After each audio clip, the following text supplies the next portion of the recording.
الحمد لله رب العالمين الرحمن الرحيم ملك يوم الدين إياك نعبد وإياك نستعين اهدنا الصراط المستقيم صراط الذين أنعمت عليهم غير المغضوب عليهم ولا الضالين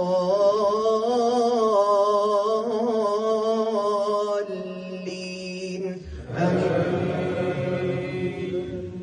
ويسألونك عن الروح قل الروح من أمر ربي وما أوتيتم من العلم إلا قليلا ولئن شئنا لنذهبن بالذي أوحينا إليك ثم لا تجد لك به علينا وكيلا إلا رحمة من ربك إن فضله كان عليك كبيرا.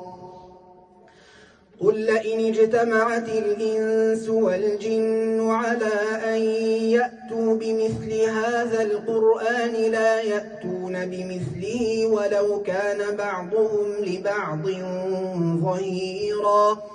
ولقد صرفنا للناس في هذا القرآن من كل مثل فأبى أكثر الناس إلا كفورا.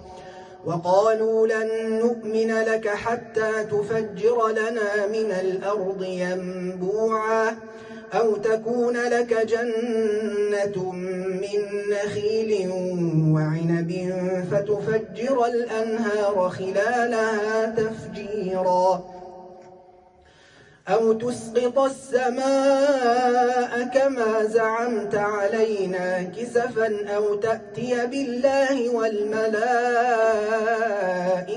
قبيلا.